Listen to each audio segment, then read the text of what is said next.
எங்க ஓட்டெல்லாம் தேவைப்பட்டுச்சு. எங்களை பணி நிரந்தரம் பண்ணுவோன்னு வாக்கு கொடுத்தாங்க. இன்று பள்ளிக்கூடங்களிலும் மருத்துவமனைகளிலும் துப்புரவு பணியிலும் இருக்க வேண்டியவர்கள் தெருவில் இறங்கி போராடும் அவலம் தொடர்கிறது. இந்த நிலை மாறிட வாக்களியுங்கள் தாமரை சின்னத்திற்கு. தமிழிசை சவுந்தரராஜன் அவர்கள் மயிலாப்பூர்ல வெற்றி வாகை சூடுவாங்களா? இப்படி சொல்ற மாதிரி இன்னைக்கு மயிலாப்பூர் தொகுதியோட கள நிலவரம் எப்படி இருக்கு அப்படின்றதாங்க பார்க்க போறோம். சென்னையில எப்பயுமே ஒரு விஐபி தொகுதியா மயிலாப்பூர் தொகுதி இருந்திருக்கு. இந்த மயிலாப்பூர் தொகுதியில திமுக சார்பா சிட்டிங் எம்எல்ஏ ஏவா வேலு அவர்கள் போட்டிடுறாரு.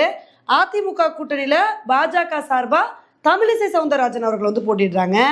நாம் தமிழர் கட்சி சார்பா RL அருண் ஐயங்கார் அவர்கள் போட்டிடுறாரு. தாவேகா கட்சி சார்பா வி வெங்கட்ரமணன் அவர்கள் போட்டிடுறாருங்க. இந்த மயிலாப்பூர் தொகுதியில சமூக வாக்குகள் எப்படி இருக்கு அப்படின்னு பார்க்கலாங்க.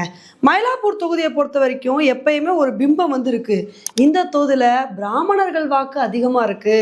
அதனால பிராமணர் வாக்குகள் தான் வெற்றி வாய்ப்பை தீர்மானிக்கிறதுல ஒரு முக்கியமான ஃபேக்டரா இருக்கு அப்படின்னு சொல்லிட்டு ஒரு பிம்பம் இருக்கு. ஆனா உண்மையில சிச்சுவேஷன் அப்படி இருக்கான்னு கேட்டிங்கன்னா கண்டிப்பா கிடையாது. மயிலாப்பூர் தொகுதியை பொறுத்த வரைக்கும் பிராமணர்களோட வாக்குகள் 6-10% வரைக்கும் தான் இருக்கு.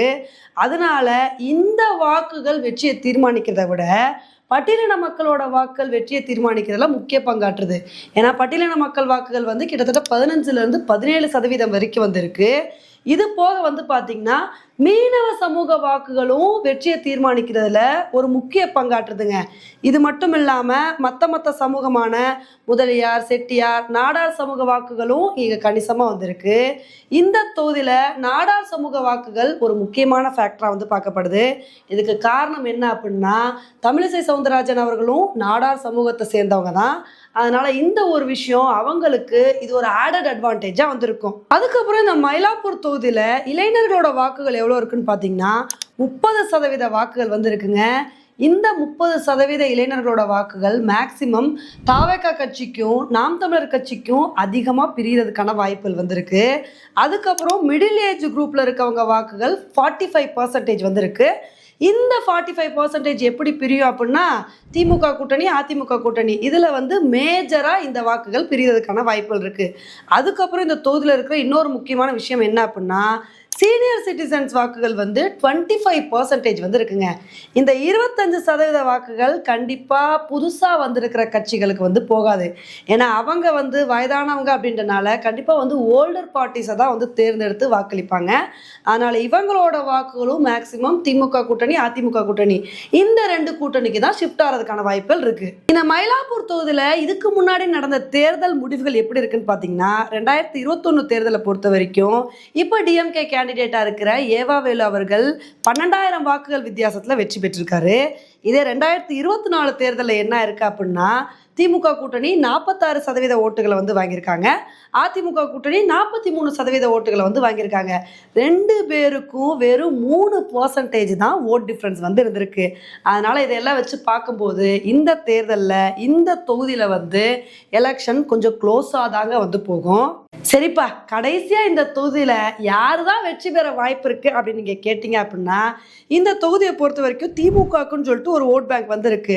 பட்டியலின மக்கள் வாக்குகள்லாம் அதிகமா இருக்கிறது அவங்களுக்கு ஒரு ஸ்ட்ராங் பேஸா இருக்கு. இந்த வாக்குகளை அப்படியே திமுக கூட்டணிக்கு போகாம தாவேகா கொஞ்சம் ஓட்டை பிரிச்சாங்கன்னு வச்சுக்கோங்களேன். அப்போ இந்த தொகுதியில் தமிழிசை சவுந்தரராஜன் அவர்கள் வெற்றி பெற வாய்ப்பு இருக்குது. இது இல்லாமல் டிவிகேவும் பிராமணர் கேண்டிடேட்டை நிறுத்திருக்காங்க, நாம் தமிழர் கட்சியும் பிராமணர் கேண்டிடேட்டை நிறுத்திருக்காங்க. ஸோ அப்படி இருக்கனால இங்கே உள்ள பிராமண சமூக வாக்குகள் 2 பக்கமும் பிரிஞ்சு இளைஞர்களோட வாக்குகளும் 2 பக்கமும் பிரிஞ்சிச்சு அப்படின்னா அப்போ இந்த தொகுதியில் திமுகவும் வெற்றி பெற வாய்ப்பு இருக்குது. அப்படி இல்லை அப்படின்னா இந்த தொகுதியை பொறுத்த வரைக்கும் பிராமணர்களோட வாக்குகளை வாங்கி இளைஞர்களோட வாக்குகளை வாங்கி மீனவ சமூக வாக்குகளை நாங்கள் வாங்குவோம்னு சொல்லி எல்லா பக்கமும் விஜய் அவர்கள் கவர் பண்ணான்னு வச்சுக்கோங்களேன். இந்த தொகுதியில் தாவேகா கட்சி கூட ஒரு பெரிய சர்ப்ரைஸை கொடுக்க வாய்ப்பு இருக்குது. அதனால் ஒட்டு மொத்தத்தில் சொல்லணும் அப்படின்னா இந்த மயிலாப்பூர் தொகுதியை பொறுத்த வரைக்கும் இவங்க தான் வெற்றி பெறுவாங்கன்னு சொல்லி அவ்வளோ ஈஸியாக சொல்லவே முடியாதுங்க. இந்த தொகுதியில் ஒரு கடுமையான போட்டி நிலவுது. இந்த கடுமையான போட்டியை தாண்டி யார் வெற்றி பெறுவாங்க அப்படின்ற உங்களோட கருத்தை என்னோட கமெண்ட் செக்ஷனில் போடுங்க. இதே மாதிரி இன்னொரு வீடியோவில் உங்களை மீட் பண்ணுறேன். Bye friends.